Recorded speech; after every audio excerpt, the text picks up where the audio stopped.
Even with the choppy frames. Choppy frames can't hold your boy back. First, you gotta hit him with the You know, All right, y'all. So we finally made it to this live stream. You know what I'm saying? Uh, I preview myself, so you might just hear me randomly scraping shit off my desk. But you know, it's a process. It's always been a process, and it will continue to be a process because this fuck ass internet is dropping me down to 21 frames per second and dropping about 2% of my frames. But if you notice, we still out here to switch up to the little, you know what I'm saying, the little screen real fast. Cause yeah, just, I like being on camera, but not when it first starts because of shit like this. Like at that dead low, I'm just looking at it, just being disgusted at my own internet speeds. But it's a live stream, so unless you got that big boy internet with a hard connection and like a next level computer, it's not gonna be looking like people with 100K some views, which that would be nice, but I know that's not that ain't the case. But that's not what we're here to talk about today. I'm here to attempt to multitask between listening to that Dreamville album and bringing y'all some more content while I try to get my YouTube life together. And yeah, Vulture Valley here. Yes, in case you did not realize what was going on, we live streaming about the strawhats today. Me putting them in relatively I forgot what I was going to say. I'm basically going to put them in. I want to put them ranking my favorite, but I don't want to make it that simple. You know what I mean? I want to add some I won't say context, but not really context, but more of a just to let you know how I rank them, what forces put them here or there or whatever. So let's go ahead and make this transition. Yeah. Fucking. So a lot of people can't separate favorite and best, but I'm gonna try my best to do that. I realize whoever I put as my favorite is not the best character in One Piece, not the best character on the crew, not the best character to a lot of people. But that's okay, because you don't really gotta go by other people's standards like that, because a lot of people will give their opinion on how strong a character is, how weak a character is, and then there will be a kind of an objectiveness about it that's like, bro, just because you like a certain character and what they can do doesn't make them better than anybody else. A lot of people try to use this against Zoro, and it's like, yo, Oda wrote this character in such a way to whereas this guy is gonna be almost untouched throughout the series as far as negative publicity, but just him being low diffed at the beginning of the series by a guy with a pocket knife, and how far they still did, like how big that gap still is. Like Zoro's definitely gonna have some more growing pains growing up. I mean, growing throughout the story. Um, a lot of people shit on Chopper because of his relative usefulness and lack of an actual character, like actual like attitude about how he goes throughout the story, and his importance to his dreams, all this other like random stuff. So the main categories that I try to rank these characters by, as far as a favorite, or at least quantify why as to why they are my you know favorite on whatever little spectrum I'm doing. So it's like you have to have had relevance to the story. With the Straw Hats, that goes without saying, they have relevance to the story because they impact Luffy, and Luffy's the main character. So they have major story impact, way more than any other group of 9 people, I would say, besides maybe like Dragon and Garp, being his father and grandfather respectively. But like people he meet in the story and how they changed his life and how they're going to change his life. Um, I want to say fights, but fights in the essence of everything they brought to the table whenever they had their fight in a particular arc. You know, it may sound confusing. So it's like Usopp fought Luffy. I didn't. The visuals was great in that fight. It had a major impact on the story and the main character and the rest of the crew. And it allowed him, that fight wasn't just a fight to be fighting. He grew as a person. He was figuring shit out. He was helping Luffy figure shit out because Luffy was going to take him back, but because of another character in the crew that impacts the story, Zoro, it kind of gave him a better perspective as a captain. You know what I'm saying? Because it's like that was a turning point for Luffy. Because if anyone else comes on the crew and does the same thing, he has a reference point as to how he should handle it and how it could work out. Luffy kind of goes with what he knows and what he's kind of arbitrarily planned for in his mind. And when I say planned for, it's kind of it looks like it's just winging it, but it's like he sets a goal, a broad goal, and then he takes broad steps to get to that goal.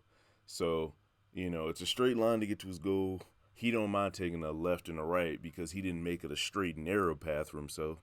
He made a big open highway and he can go left and right as much as he wants. As long as he's progressing forward a little bit, he can just swim forward to his goal and get shit done. Which is, I like that about Luffy. He doesn't restrict himself because restricting himself and the way he thinks sometimes can stunt growth. He knows what he wants though, so it's not like he'll accept any doctrine into his way of living. But things that he deems good, he'll like, all right, I'll take it. I remember when he went to was it Drum Kingdom, and I think it was Dalton or somebody who kind of gave him like a speech about you shouldn't do this because you're not a you be putting your crew in danger. You know what I'm saying? Because I think he was gonna fight all those people in Drum Island or something like that. And then Dalton came up and was like, "Yo, you gotta chill out, because you gotta think about your crew." And then Luffy, he bowed his head and was like, "Yo, help me out." And it was like, "All right, you know what it means to you're kind of getting the idea of what it means to be a captain." And he kind of makes that decision on the fly. And sometimes it's like it definitely comes across as I'm just pulling shit out of my ass. And other times it's like, yo, this dude really knows what's going on. But yeah, that's kind of how I rank them. The fights and how important the fight is to the story. Uh, let's see. I want to quantify this as good as possible because fights is definitely a good part, but it's not number one. I'm just naming it first. Um, the characters overall, uh, importance to the story, past and present. I was gonna separate the two, like what they did and what they're gonna do. I can put that all together, and then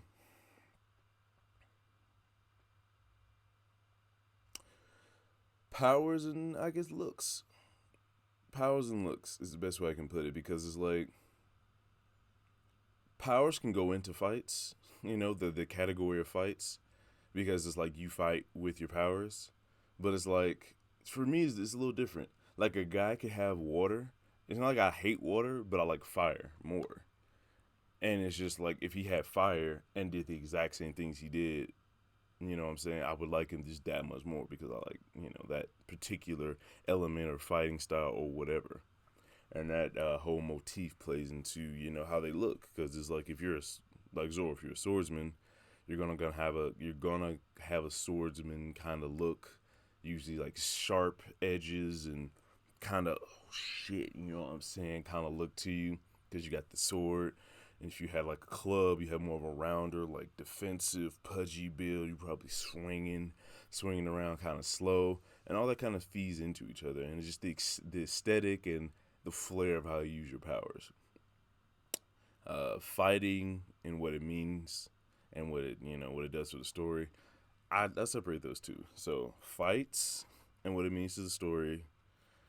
What you've personally done to the story, as you're referring to Straw Hat characters, and what you're gonna do to the story, and then powers and appearance. And I'm gonna wiggling in back and forth in between the two because it's kind of difficult to you know kind of put it exactly into a category. I'm gonna try my best not to put anybody in trash because nobody in the Straw Hat crew is trash. But there's definitely a hierarchy when it comes to just even popularity, not even like strength and battle prowess, just popularity. So let's get started off with a mutually, in the middle type thing. You know what I'm saying? Like Frankie, people don't hate him, people don't like him. He's definitely the perfect middle road character.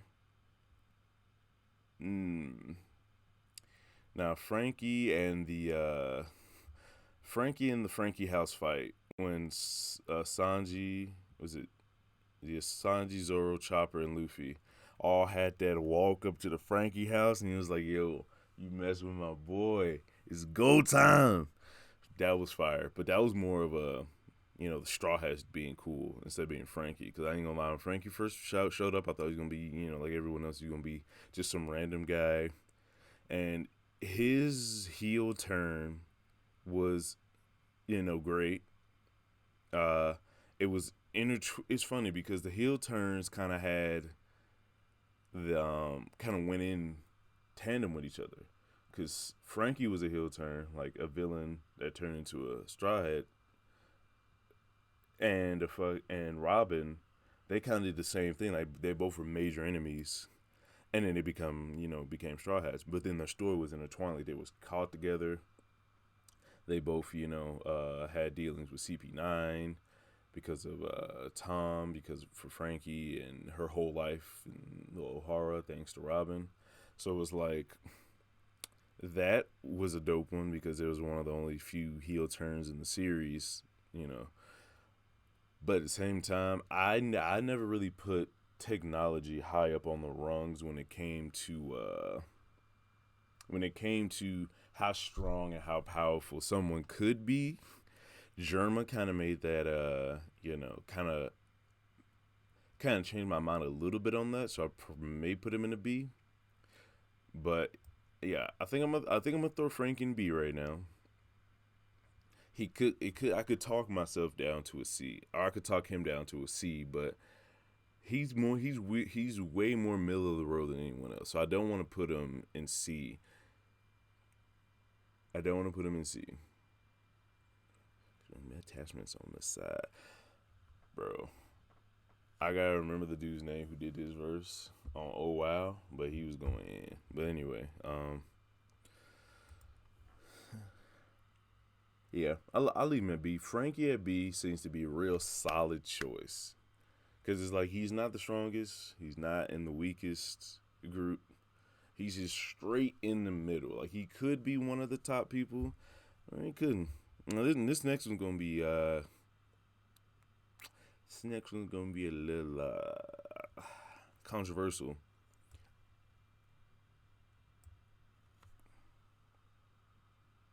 It's the Japanese. I like Brooke, and I think Brooke is one of the better. He's going to be one of the better members of the crew. Yes, he was skull joking it up. Yes, he got fucked up by Ryuma, and it was like we thought Ryuma was gonna be more powerful than he was, but Zoro kind of had a not a low diff, but he didn't get dusted up as much as I thought he would. To be 100% honest. And then now we kind of see where the Wano people are at. Then again, we got to take into account, of course, that he had Brooke's shadow and his powers. So he was like, it was 100% Ryuma. But Thriller Bark was one of the better arcs in One Piece. And Brooke definitely showed some dope shit. Like the speed feats that a lot of people show in One Piece, Brooke does at a casual level. Like he legit is in front of you and behind you in less than a second. He speed blitz Big Mom. Yes, that may be a story, whatever, but it may be, a lot of people take that as like bad, like, oh shit, Oda fucked up on this one part. There's no way that this guy should be speed blitzing. I'm like, yo, the speed. Every time Oda gets a chance to show that Brook is a fast motherfucker, he does. In and outside the manga. They was like if they had a foot race, Brook would win. Flat out. Brook has shown the most casual speed feats. A lot of people say Sanji, but that's because Sanji's been on the crew longer and he's more of a main character than Brook. Like if we were to have a main ensemble, the monster trio, and then there's people who have like attributes of the trio. Like Usopp has the probably better observation than Sanji, but Sanji being a better fighter and having pretty good observation as well, it's like he just overshadows Usopp. Um, fucking Chopper and Chopper and Frankie, they're strong, but Zoro's strength, along with everything else he can do, is monstrous. You know what I'm saying? It's like overshadowing the fact that Frankie's a cyborg. He can probably lift and break a lot of shit. You know what I'm saying? Because he didn't have to put muscles into it. It's almost like half muscles, and then it's like like most of his machine and pistons and everything going, and how whatever the limit that is, and then he got if he integrated his actual muscles into it, and you know what I'm saying, like the possibilities of what Frankie's actual strength is crazy. And Chopper turns into a literal monster, so it's like his actual strength compared to Zoro's. You know what I'm saying? It's hard to compare the two because Oda has written Chopper, so badly.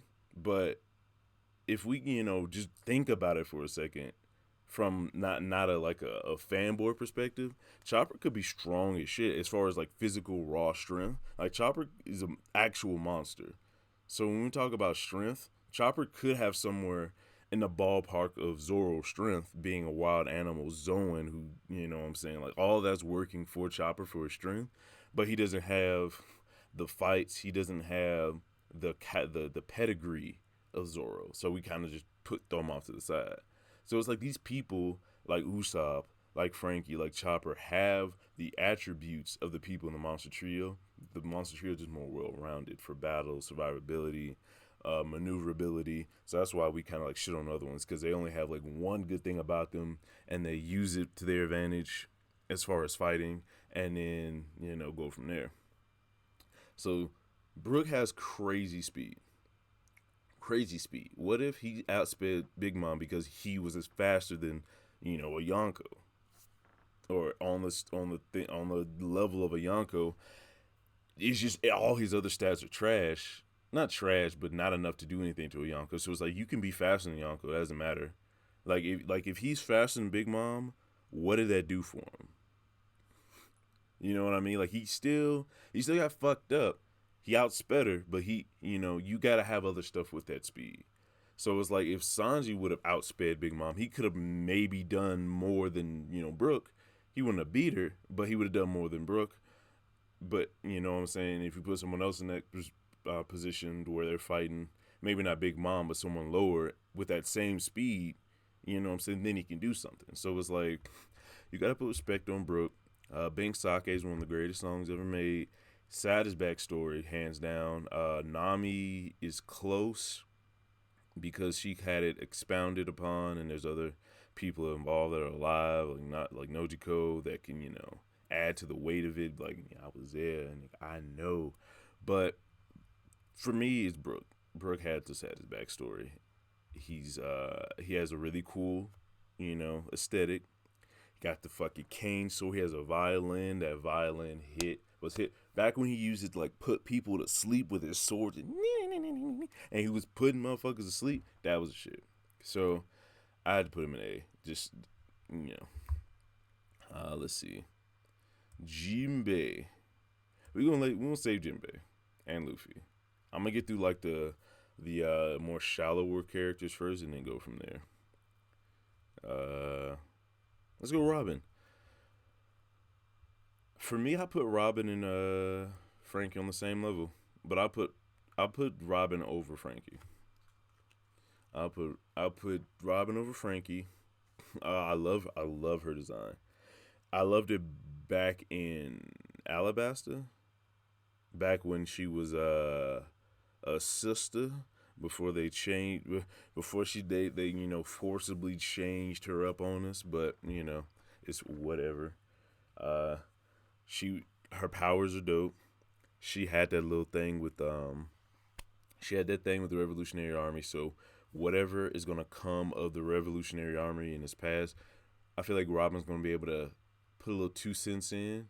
But she's the type to, since no one on Straw Hat actually talks to each other about personal shit, then she's gonna have that balled up until it's time to, until Luffy's like, hey, what's going on with Dragon, or some outside force is going to force the conversation about Dragon and the Revolutionary Army, and Robbins is going to interject, oh yeah, I learned this and blah blah blah blah blah because of this, that, and the third, and it's like, well, I don't know how y'all decided to talk about this now when y'all had all that time to actually sort this shit out, but that's going to come up. Her poneglyphs is also, some crazy part of the story. I almost want to put her in A just because, but it's a favorite list. So I put her ahead of Frankie because of all those story elements, but she's still B for me because she hasn't done anything. Like she hasn't done anything. I want to say longer than Brooks, because at least Brooke had that Whole Cake Island thing. You know what I mean? Robin, I can't remember what Robin did on Whole Cake Island, so she's B.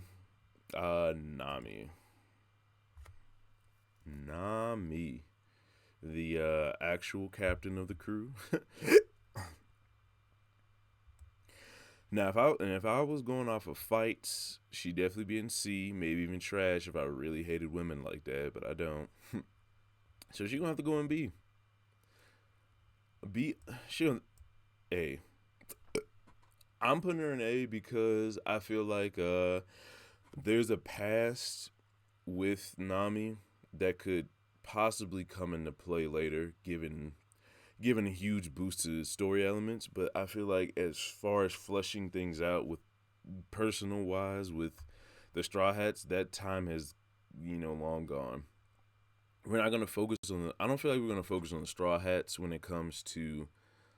We're not gonna focus on Straw Hats as much when it comes to their personal shit going on, unless that personal shit intertwines with something in the world and the grander scheme of things. We're not just gonna be on the boat and Nami finds out about her parents or something like that. It's gonna be like we're gonna be doing something big, and then this big bomb is gonna come in about Nami's parents, and then we're gonna have to deal with both of those things, creating some dramatic tension. But it's not just gonna be a silent little piece about Nami. But she does definitely has. I've definitely heard some things about her being like an actual princess and stuff that really piques my interest. And she was one of the founding members on the crew, and that Arlong Park arc did it right. Like that was some next level stuff. So that's one reason I'm putting her up there. I do like I Want to Live with Robin, but when it comes to what hit harder for me, it was her stabbing Nami stabbing herself in the fucking arm. Man, that shit was next level. When Luffy got that hat, it was like, nigga, I got this. Just about to go. Damn. Usopp.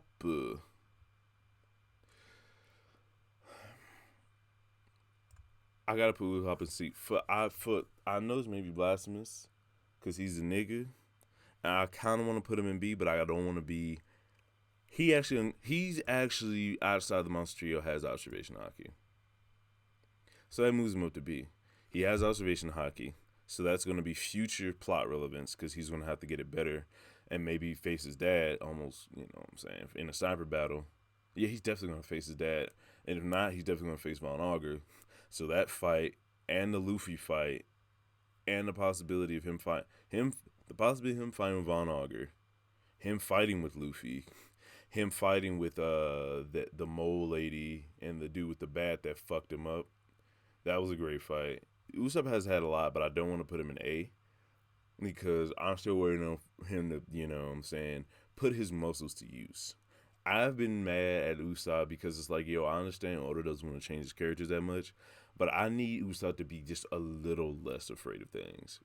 Like, I want him to at least have a fake bravado. That's what I thought what the next step was. Like, him starting off accepting the fact that he's a coward and putting up like a fake, like lying to be like, all right, I want to be a brave warrior to see, but I'm really not shit and I don't have powers like that, so I'm gonna fake it till I make it.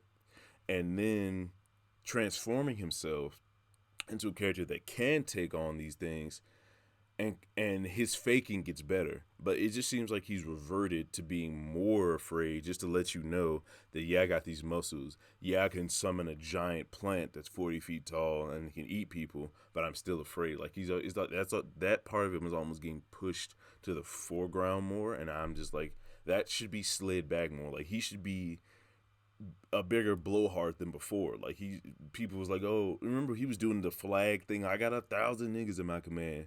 Like, how dope would it be if he just had little, like he summoned like a bunch of those little carnivorous plants, and they would like help him move the flags, or they would move the flags for him, and just make his lies more elaborate. You know what I'm saying? Because his technology basically got better. So it's like before, when he would have the pulleys and everything set up so he can make people think he has a lot of people, because he would do that, like, I have 1,000 men ready, or 1,000,000 men ready to storm the castle or whatever. Now he actually has things that could help him, like, what I'm saying, he summons a whole bunch of mushrooms or something, like something to like make it so that he can slowly build his confidence up through the training and the equipment that he got. He could still be scared, but he just finds different coping mechanisms. But that didn't happen, so I can't put him in A, because I feel like there would have been a better advancement of the story if Usopp, kind of changed a little bit, but still kept the same basis. He's the same character, even worse, and it's kind of bad. Speaking of that, this may be the only guy I actually put in C. Chopper. With the Wano stuff, him bringing Big Mom to Luffy, then blaming Luffy for getting in trouble, kind of made it like, and then he just didn't help. Like, once he saw Luffy was getting chased around by Big Mom, he should have been running next to Luffy, like, Luffy, how do I help you? I put this on you. I feel bad. How do I do this? Do you need some medicine to make you run faster? Do you need to, like, help him out some way, inadvertently? Be in the back shooting blow darts of poison, something. He was just like, yo, Luffy's fucked. He could have monster pointed and be like, all right, Big Mom, I'm a monster point, and try to, like, I'm a big body you, and give Luffy like a couple seconds, and Big Mom slapped the fuck out of him or something, and then Luffy would have been like, oh shit, Chopper's down, Grandpa Hio is pretending to to take this hit from Big Mom just to unlock my hockey, put more stake on it. But he was just standing there with Kiku being like, oh my god, and I'm like, yo, come on, Chopper. Drum Island is one of the most emotional arcs for me. I can admit it, I teared up a few times because of Chopper and his bullshit. Like, his whole story from beginning to end was just like, Chopper, Chopper, why do you like that? And then, and then Chopper was like, nigga, I'm right. And bro, one of my favorite little tropes in anime, I gotta admit, is when people lose someone important to them and they kind of go berserk mode. You know what I mean? It's like the fucking eyes disappear, or they start twitching, like it's going down. They just fucking turn the fuck up, and they start, fucking knocking over buildings, fucking suplexing niggas. They go in the beast mode. When Chopper went Monster Point for the first time, that shit was poetry. Like, it was an extravaganza. It was amazing, bro. Like, I love that shit. And then it was like, it was bubbling up the whole time. This man, he got shot. Wapple was a dick. Dr. Kreha was a bitch, but she was like, what I'm saying, right. What's his name? Dalton was like, the nigga was like, nigga, you see this man, you know what I'm saying, trying to be a good guy. Dr. Look ran up on Wapple, you know what I'm saying, ready to try to help those 20 doctors he thought was all, sick, because, he cared for the country and the people. He was a doctor at heart. It was just so many things that made you feel for the people you're supposed to feel for, hate the people you're supposed to hate, and understand when someone went berserk. It was perfect. I loved it. But just the fall of Chopper is just something to be mourned, because we probably won't get anything crazy like that again. You know what I'm saying?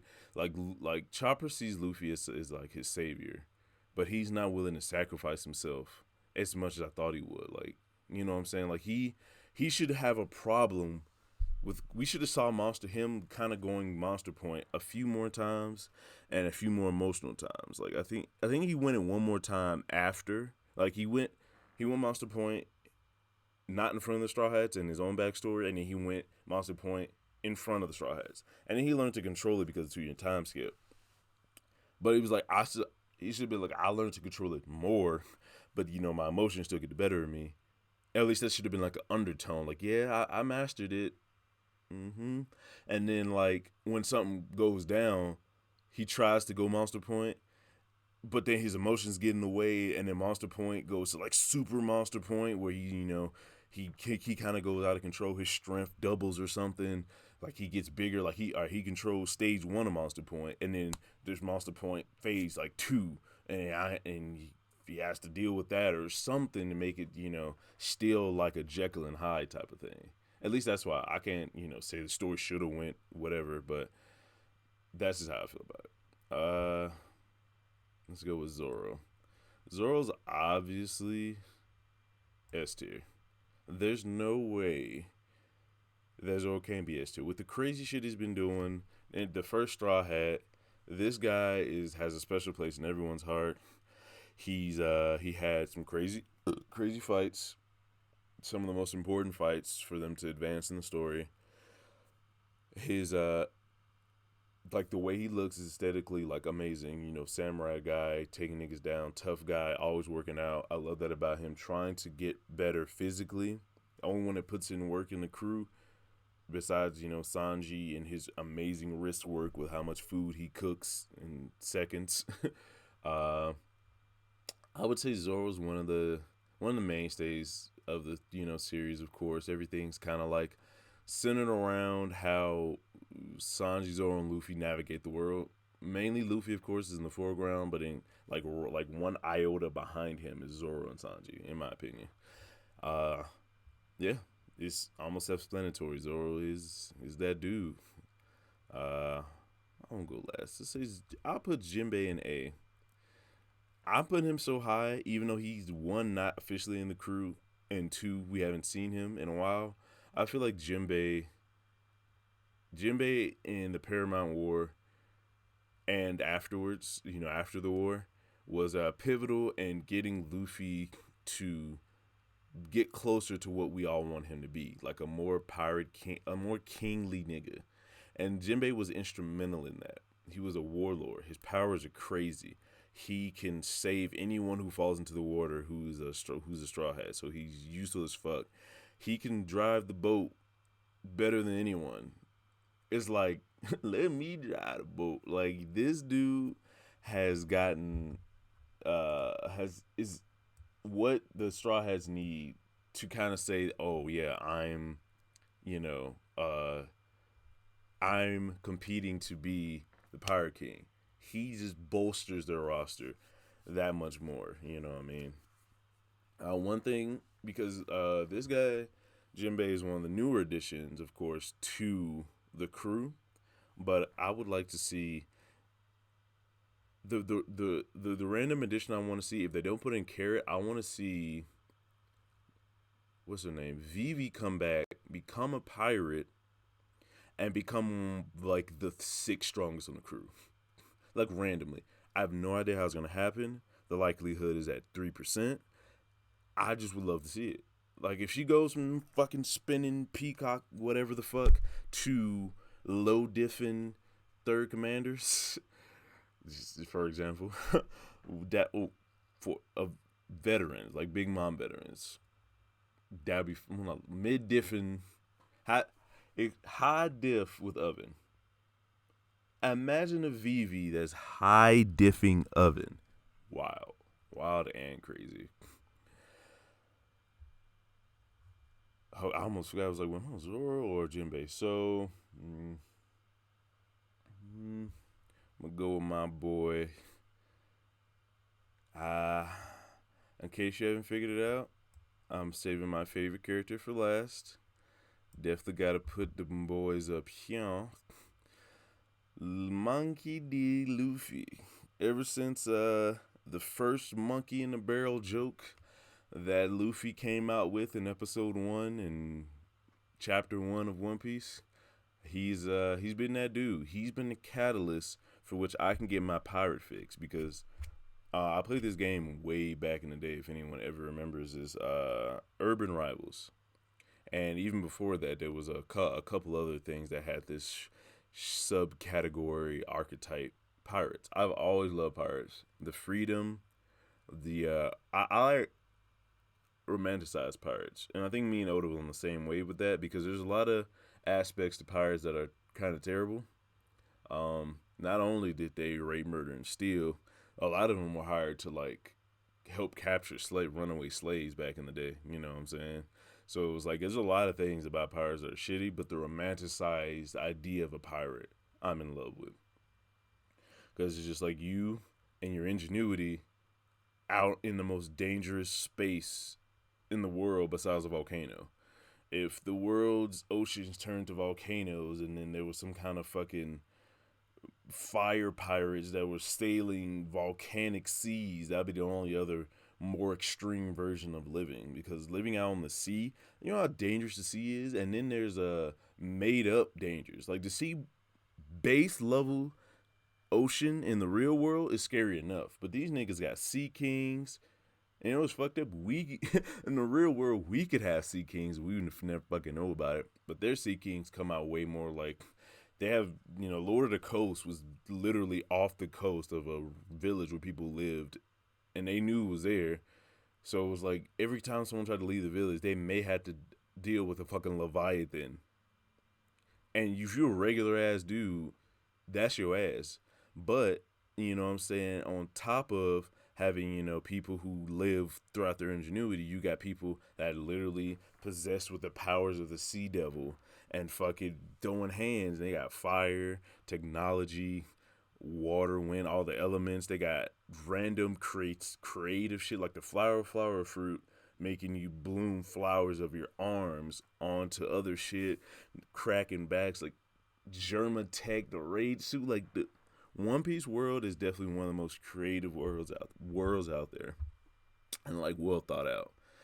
And I gotta go ahead and put the boy in his rightful place. My official favorite character of all of One Piece. I love pirates. I'm a I'm a chef myself. I've always loved kicking back in the day in fucking Def Jam, Fight for New York, Def Jam Vendetta, fuck icons. But those two, I always got the martial arts character that could kick, like Sean De Paul Lippe, and fucking Crazy Legs. There's a few other people who kicked, but those were like the main ones in Def Jam who was like really kicking and doing like shit like that, like Eddie Gordo, horror rank shit.